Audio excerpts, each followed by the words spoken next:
in 5, 4, 3, 2.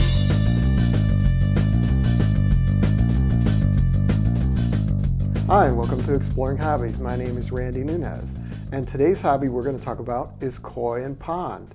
And to talk about koi and pond, we have our special guest, Ray Alexander. Welcome to the show, Ray. Thank you. So tell us a little bit about what koi and pond is. Koi and ponding, they go hand in hand for one. Koi have been around for thousands of years, and it all started back with the Chinese and the Japanese both. Everybody thinks that koi are Japanese, but it originally started out with the Chinese. And they have bred fish through the years to get all the colorful fish that we have now. And there are so many different kinds of koi now. There's about 50 to 60 different breeds. And this has all happened from a genetic defect originally that happened. So what happened was some of the people that started traveling brought the koi to the United States, and it started breeding their own, and we have them in all our ponds and gardens.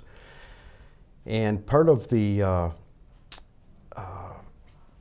ponding part is trying to make a safe environment for your koi. And koi have to be protected. There's a lot of vermin out there that want to get them all the time. And there's also a lot of disease which the vermin bring in. So it's important to have a safe pond environment for your koi. So how did you get started in this koi and pond hobby? I told my wife one day that I wanted to have a pond. And she went to work, and she came home, and me and my son were 4 foot deep in a hole, and she asked me what I was doing. And I said I was building a pond. So we started traveling, and we started finding out more and getting educated. And then eventually, when I sold that home, I went to another home, and then I built the pond that I have now, which is 10,000 gallons. And I feel now that I did it properly. There's a lot of things that people don't know that are very important of building a koi pond. And there's a lot of people in this area that build ponds that aren't familiar with the actual proper way to do it because they're not familiar with it. Okay. Well, what makes koi so special? Why is a koi fish so coveted by people such that they want to breed them and they want to genetically change them and have different kinds, and why are they so valued? Well, the value is people don't realize that the breeders in Japan, they breed millions of fish per farm a year. And what they get out of it is they might only get, out of 10 million fish that they will breed on one individual farm, they will only get 100,000 fish that are worth keeping. And they know from generation to generation, it's been taught what fish to keep. When the fish are bred, they're as big as a mosquito larva. And they know by looking at that little larva if it's going to be a good fish or not. So they can get rid of it by looking at the color. So what they do is they take these little larvae and they put them out in their ponds, and about 6 weeks later they pull them all back in, and then they start what they call is a culling process. And they get rid of the ones that are either genetically something wrong with them, or color's not right for what they were trying to breed. And so they go through 2 or 3 of these processes and finally get down to getting rid of, starting out with 10 million down to 100,000. And then what they do is they have their mud ponds, and they start taking some of their fish they feel are the best ones, and they'll put them in there and start growing them out, and then they try to sell them to the public. Wow. So I'm assuming you talked about different koi. How many different kinds or varieties of koi are there, and how do you distinguish one variety or kind from another? There are between 50 and 60 different ones, and they're always trying to breed new ones because they're trying to intermix a few fish. And the koi can be intermixed, and then sometimes they have to come up with new names. and then they have to get certified as being a koi that can be bred in the future. There are a lot of colors, and the Japanese put names to all the colors. And part of what they breed is whether it is a scaled fish, or a lot of people don't know that there are fish that do not have scales, and those are called doitsu. Those originally came from Germany. They might have a row of scales on the very top of them. We call them armor scales. And once in a while you'll get them on the side of the scale, on the side of the fish. And those originally came from the original koi they started breeding from, which were the magois. They try to get that genetic trait out of the koi right now. The only time they'll go back to it is when they try to breed the koi to get a bigger fish, because the magoi was really big. And that's the big thing right now in Japan, is that they're trying to get fish that are over 1 meter long, going into, which is 39 inches long, and they're trying to get it to be 4 foot long. 4 foot long. 4 foot long. What I would think of as a large goldfish when I think of koi is not even close. No, okay. Not at all. Wow. So that's where they're going with the breeding right now, is trying to get the volume of as big of a koi as they can get. So how do you acquire koi? There's a lot of different ways. A lot of the local, I would say, breeders, there are some here in the United States. There's in Iowa, there's a very good farm. It's called Klobeck Koi Farm. I personally know the owners there. There's also one in New Jersey. It's called Quality Koi. And there's one other one down in Florida, which is Blackwater Creek. Now they are breeding koi, but they also have Japanese parents. But we still are not as good as the Japanese in getting the koi that look as good as the ones you see on the front of the books all the time. I think it has a lot to do with our culling process, that we don't have the experience that they have sent down from generation to generation. But these people do have koi. They bring them to shows. They sell them to local dealers, all your pawn shops, or even some of the tropical, koi places. Would a pet aquarium, would a pet store pet have store koi? has koi. Okay. You just have to ask where they're from. And also, if you know some Japanese breeders, which sometimes they come over here, you can make relationship with them, and you can also buy koi online. I'm assuming eBay. Yes, eBay. Even yes, eBay? Yes, Okay. there are fish on eBay all the time. Wow. So you have your koi. What do you need from a pond perspective and from a care perspective to really maximize your koi potential? Well, you know what? That is a very tricky question, because we're in Michigan and we have a short growing season. If you're in other parts of the country, California or some of the warmer Florida, they have all year long to grow their koi. We're limited. Most of our koi only grow between 4 and 5 months out of the year. Our water temperature has a lot to do with it. In the wintertime, when it gets so bitter cold, the koi just go right to the bottom, and that's where the warmer water is, because the ground insulates it. It's kind of important when you're building your pond to have 5 foot depth if you can, and I know not all cities let that happen, special permits, but it is very important for the koi to have a little bit of water because of the warm water going to the bottom. Filtration is very big here too. If you have good clean water, your koi will grow, and that is the big key on growth, between the good food and good filtration. It's important to put a bottom drain in, and a lot of people don't do that, but they have found out that all the waste will be pulled out from the bottom, because that's where everything falls, in the bottom, and it needs to be pulled out and then filtered. So, and as long as you feed good food, and that is very important too, good food that the koi are going to be able to absorb with the least amount of waste, so that your filter doesn't have to work as hard, And when your koi is absorbing it, the koi will grow. So you talked about food. Mm-hmm. What do koi eat, and what should koi eat in order for them to grow and sustain themselves? Koi, and there's different times of the season for different kinds of food.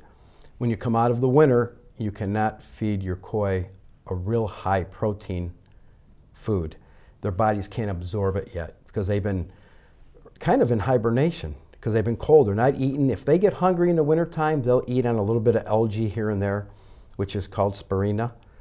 And it is actually good for the koi. It's good for their color, but there's not a lot of nutrition in it. But when they come out of the spring, you feed them with something light, which is usually 30% protein to 35% protein. And then as the water starts warming up, once you start hitting 65 to 70 degrees, then you can start feeding heavier things. And that's when you get your growth on your koi. There also is food out there that you can feed down as low as 45 degrees. It's almost like styrofoam. It's called mandafu. And the fish really like it, and it has a 99% absorption. So there's hardly any waste at all. And then it goes the same way going into the fall. As the water starts getting colder, you want to switch your food back, and you're going to reverse again. Now, a lot of ponds get frozen over in the wintertime because of the cold winters that we have here, and snow comes over, and a lot of people will put a heater over it to keep, a hole in the ice, and you have to let all the gases and the vapors come out because otherwise that would be toxic to the fish because it goes back in the water. Personally, I put a greenhouse over my pond.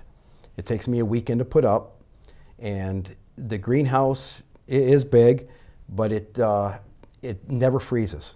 And it can be done very simply with PVC, 2-inch PVC, with some 4 mil plastic. And I've been doing it now for 8 years, and I've never had any water freeze as cold as we've gotten. That's a really good idea. I was going to ask about the temperature here, and that can be problematic, I'm assuming, because like you said, the water's going to freeze. People don't realize too that a koi's body temperature is only 2 degrees warmer than what the water temperature is. So their body temperature fluctuates too. So you talked about a pond, you talked about filtration, you talked about food. Is there anything else you need in order to maintain your koi? Really, I mean, you got to have a lot of volume of, not always, but a lot of volume of water helps with water exchanges. The fresher the water you get in there all the time is better.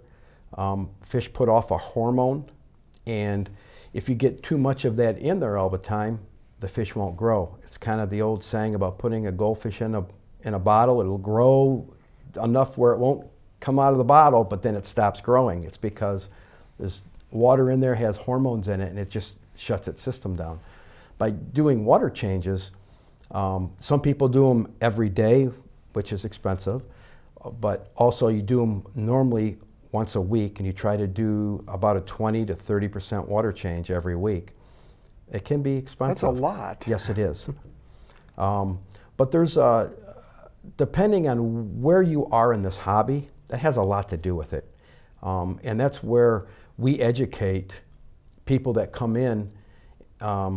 Speaking about the Michigan Koi and Pond Club, I'm actually the president of that club, and we try to help people at all levels. We have people that are just water gardeners that start in and have koi, and then we have other people that are in the middle that are starting to build up some of their filtration, and then we have people that are more advanced that have really advanced filtration systems. So it just depends on where you want to go in this hobby. So you talked about getting the fish, you have a pond, and you have a greenhouse, and I'm starting to see dollar signs here. Yes. So the question is, how much does it cost to get involved with this hobby? So give me an idea of, for example, how much does it cost to buy koi? And then maybe some idea of the range of, obviously, pond, or the filtration equipment and other things like that. Filtration equipment, I'm going to start with that one because that's really important. Filtration can come, you can start out with a couple $100, or you can go $10,000, $15,000. And it just, again, it depends on where you want to go on this hobby. Is it similar to like a pool filtration system, or is it quite Yes, different? some of them are. They're like bead filters, which would be like a sand for a swimming pool, except there's beads in them. But there's also other kinds of rotary drum, which a lot of these with bottom drains, you have to get all your solids out. You know, you have leaves and sticks that fall. Well, they get pulled into the bottom drain, and then they go into a big tank. We call it a vortex tank. And then from there, all the solids, they settle down, and then the water goes across the top, across the top of them, and then it goes into different kinds of filters, whether it's brushes, beads, then it goes, which is considered mechanical filter. The best kind is biological. Biological builds up all your bacteria, and people don't realize that there's good bacteria and there's bad bacteria. Mm-hmm. And there are so many different kinds of bacteria, along with different kinds of algae in your pond. And the reason why I'm getting to algae is because your algae is actually a filter. If you see a healthy pond, you'll see a layer of algae all the way around a pond, about 3/4 of an inch thick. That's interesting because you always think of algae as pond scum. Yes, it is. You know, a lot of people think that, but there are different kinds of algae, and you'll see a lot of algae that are string algae that'll go 10 feet long. That's not a good kind. That means your filter's not working properly. But the cost, again, you know, on filters, you can go from a $200 waterfall, you know, filter to a bead filter, a Baki shower. You know, there's a lot of different kinds of filtration.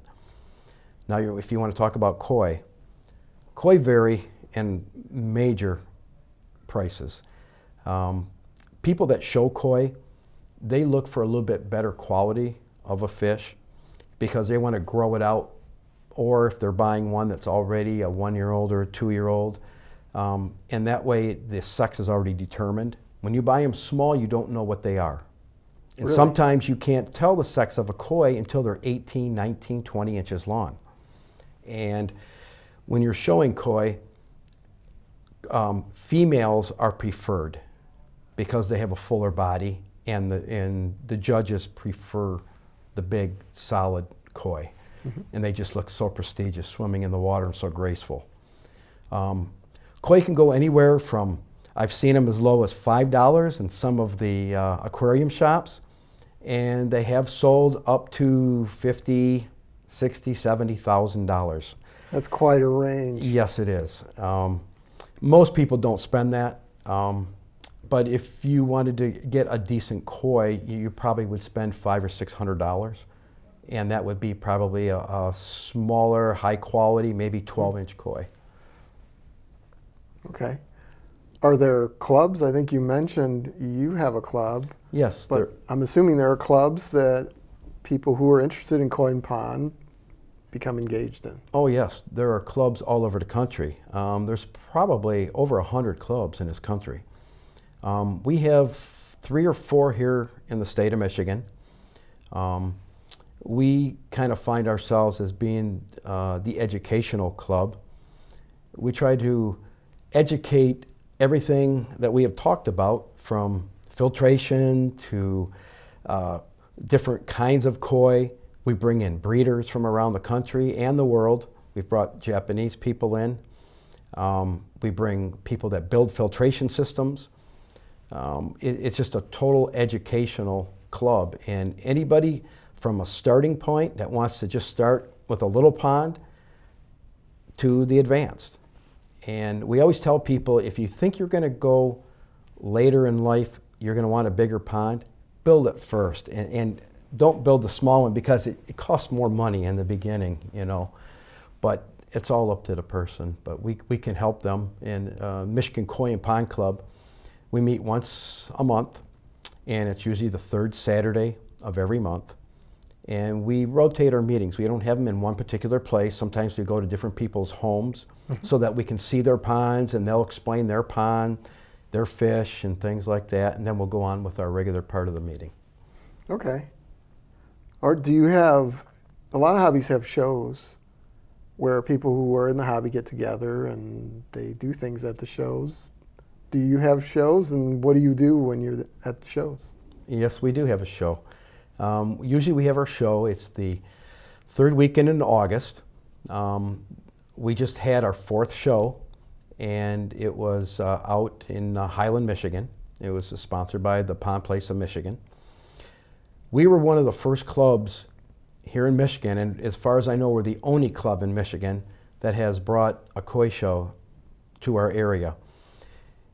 Michigan has been kind of, I guess if you want to say, in the dinosaur era, because nobody has really stepped up to bring that here until our club decided we were going to do it. Most of the people here in Michigan that show koi, they travel to other states. Mm-hmm. So we decided we were going to have one. We got a lot of sponsors, brought people in, and from knowing people from other shows, you get them to bring their koi from all over the states. And this year we had people that brought fish from Long Island, New York. We had Ohio, Louisville, Indiana, Illinois. We had them from all over. And it's kind of good that people bring their koi. And what it is, it's a good fellowship. People bring their koi, and it is a little bit, if you win, it is a little bit of a brag, but it's also your koi keeping skills. And people say, well, why would you want to show a koi? Well, it's just like dogs or cats. You're proud of what you grew and how good it is doing. So when you come to a koi show, everybody has their own separate tank, and they're either 6-foot or 8-foot tanks. And the judges come in and they will judge all the judges. We have judges, yes. And okay. There are 25 judges around the country. From the AKJA, which is the American Koi Judge Association. But we bring judges in, and there is a head judge who is in Chicago, and his name is Brian Bateman, and he determines who's going to go to what shows. And normally at a smaller show, since we're just beginning, we only had 18 tanks this year, but we had 90-some fish, which is good for a small show. And we brought in 2 judges. Now, there are also shows, if you go to some of the bigger states, like Florida, California, where they have 6 or 8 judges, because there's close to 260, 280, sometimes 300 koi in a show. And you're judging from 6-inch fish, which would be size 1, to all the way up to fish that are 42 inches long, which is usually size 8. So each fish gets put into its own class in size and what kind of koi that it is for class. So it's a pretty intense hobby. Wow, I didn't know that. But like most hobbies, there are shows. So. Yes, there is. Okay. Tell us about your koi and pond setup. I have a Japanese style backyard, and I have a 10,000 gallon pond, and I have filtration that's on the outside of the pond, so I had to hide it. So I put a Japanese pergola, and I made kind of like a stepping area, a deck, as if you wanted to call it, and there's hatches on it so that people don't see it, to hide it. But I also have bottom drains in my pond. I have mid-level returns and jets that come shoot water back in. There's also about 800 feet of 4-inch and 2-inch piping underground, which the trenches were dug up for most of the summer. My wife wasn't happy with me, but they all go to a pump house. And there is a lot of filtration in there, 3 huge pumps. And the reason why I did this is because we really do have a true koi pond. With the bottom drain, we have a 10-foot stream with media that's in the box that filters it back. There's probably about 9 different kinds of filtration on my pond. And the water is so clear at 5.5 feet deep that you could see a grain of sand on the bottom of it. Wow. So to me, it's important. Filtration is very important, and I'm always adding something new taking something away or adding something new, it's really important to do that for your koi. I do have some large koi. I have koi that are up to 33 inches long, which are pretty big. And I do have koi that are as small as 12 inches. That's about my smallest. How many koi do you have? I have 15 koi right now. 15? And Yes. how big was your pond? 10,000 gallons. 10,000 gallons. Is that a lot of room or just enough room? That is a lot of room for a koi. I try to grow my koi out big, and if you give them more room, minimum you try to do at least 500 gallons per koi, and I'm probably about 750 right now. You try to, like again, we were talking about the amount of water that they have and the clean water. The more water they have for fish, they're going to grow better. And there's not as much competition for food because they all get plenty of food. True. And that's part of it too, feeding them 10, 11 times a day. 10 or 11 times a day? You don't want to feed them a lot of food at one time. You want to feed them just enough to get them to eat it so that they constantly have it in their system so they can digest all the good stuff that's in the food.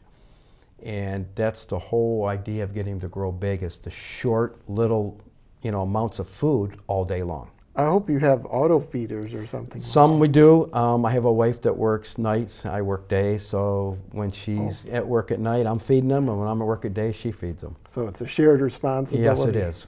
Okay. So how would you recommend people get started? They really have to know where they want to go in this hobby. If they just want a water garden, we can help them out, tremendously. Tell them the proper way to, start out. Filtration. No matter what kind of pond you have, filtration is really important because you want all your fish. Whether some people put goldfish, some people do have koi. We've had other people put fancy goldfish in their ponds. And a lot of goldfish are a little bit dirtier, if you would say, in their water than the actual koi. And so filtration is really important, and we just try to find out what their budget is, because it's not only the cost of building the pond, it's the cost of running your pumps, your water, it's all your electricity. It's a whole big circle, that you have to figure out how much you want to spend. And how much you want to spend on koi. That has a lot to do with it too. That's true. So. Well, I think we're just about out of time for this show. I'd like to thank Ray Alexander for telling us all about koi and pond. And stay tuned for future episodes of Exploring Hobbies.